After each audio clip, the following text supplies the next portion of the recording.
सो एक क्वेश्चन मिला था कि मास और वेट क्या होता है या दोनों में क्या डिफरेंस होता है।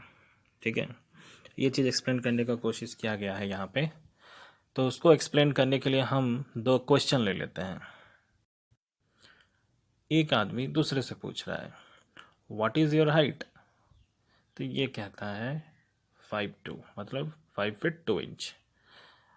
दूसरा क्वेश्चन ये पूछता है कि व्हाट इज़ योर कॉम्प्लेक्शन, हालांकि उसको दिख ही रहा है फिर भी दो क्वेश्चन पूछ रहे हैं। ये कहता है डार्क। तो एक ही व्यक्ति से दो क्वेश्चन पूछा गया है और वो दोनों ही आंसर ये एक ही व्यक्ति से एसोसिएटेड था, यही इंसान दे सकता था। ठीक है, तो मास और वेट भी कुछ ऐसा ही है। एक ही ऑब्जेक्ट जो भी है उसका मास भी होता है और उसी का वेट भी होता है। आगे पढ़ते हैं, आगे इसको समझने का कोशिश करते हैं। इंसान दोबारा उसी से पूछता है, ये पूछता है इससे। ठीक है, इससे पूछ लेता है भाई बताओ तुम्हारा ही मास कितना है और तुम्हारा ही वेट कितना है, बताओ। देखते हैं ये क्या बोलता है। तो ये कहता है कि my mass is 60 kg and my weight is 588 newton. तो आप लोगों को ये 60 kg तो समझ में आ गया होगा, क्योंकि आप लोग भी यही कहते हैं। लेकिन जब आपसे वेट पूछा जाता है normally in our common terms, तो आप लोग ये कहते हैं कि मेरा वेट 60 kg है, माई वेट इज 60 kg। ठीक है, लेकिन हम लोग साइंटिफिकली वो रॉन्ग वर्ड यूज़ करते हैं वेट।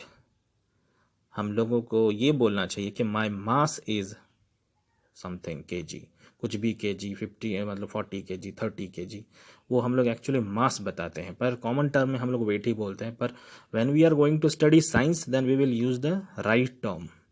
तो इसने कहा my mass is 60 kg and my weight is 588 newton. तो अब समझते हैं कि इसने 60 kg में क्या बताया और 588 न्यूटन में इसने क्या बताया। तो जब उसने अपना मास बताया 60 kg, इसका मतलब ये है कि इस तरह का आपने बैलेंस देखा होगा। तो इस तरह के बैलेंस में उसका बॉडी को अगर रखा जाए तो वो 60 kg को वो बैलेंस कर लेगा पूरी तरीके से। ठीक है, तो कहने का मतलब है इसके बॉडी के अंदर जितना भी मटेरियल है, चाहे वो मतलब फ्लूइड हो, सॉलिड हो, बोन्स हो, कुछ भी हो, है ना, वो सब मिला के वो मटेरियल, वो मैटर का मेज़र है ना, उन सब वो सारे मिलकर इस 60 kg का जो भी आप लोग का वेट होता है वो उसको बैलेंस कर देगा। तो वो चीज़ बताया उसने 60 kg। तो उसी चीज़ का मेज़रमेंट है 60 kg। Matter inside us, material inside us, material inside any object, उसका मेज़र होता है मास। और उसी मास से ही हम लोग वेट निकाल सकते हैं, उसी मास से ही हम लोग वेट निकाल सकते हैं। तो पहले समझ लेते हैं कि वेट होता क्या है। तो अर्थ जिसके ऊपर हम लोग रहते हैं, अर्थ के ऊपर सारी चीज़ें हैं, ये हम लोग ट्रीज़ हैं, एनिमल्स हैं, एनी ऑब्जेक्ट्स, स्टोन्स हैं, हर चीज़ है। तो हम देखते हैं कि वो स्टोन या हम लोग, stone is lying on the surface of the earth, उसके ऊपर मतलब है, खड़ा है, बैठा है। हम लोग भी अर्थ के ऊपर खड़े रहते हैं। तो अर्थ अपने ऊपर, अपने सरफेस के ऊपर जितनी भी चीज़ें हैं उसको अपनी तरफ एक फोर्स से खींचती है ना। Earth pulls every object lying on it towards its centre, हमेशा अपनी तरफ खींचती है। And there is a force, that force is exerted by the earth on the object or anything which is lying on the surface of the earth, है ना। अर्थ के ऊपर चाहे कुछ भी हो उस पर अर्थ एक फोर्स लगाता है। उस फोर्स के मैग्नीट्यूड को ही वेट कहते हैं। कितना फोर्स लगा रहा है अर्थ उस ऑब्जेक्ट, हाउ मच फोर्स। ठीक है, how much force is earth is exerting on any object और ऑन एनी पर्सन और एनी एनिमल, आप पर कितना लगा रहा है, वो हो गया उसका वेट। तो वेट और मास एक दूसरे के साथ रिलेटेड ही रहता है। जब मास को हम लोग 9.8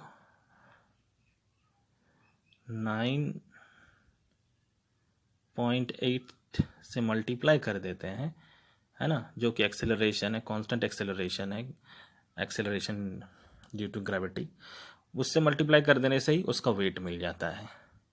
ठीक है, इसलिए उस पर्सन ने कहा था माई वेट इज़ 588 न्यूटन। आप 60 को मल्टीप्लाई कीजिए, है ना, 9.8 के साथ, उतना आ जाएगा।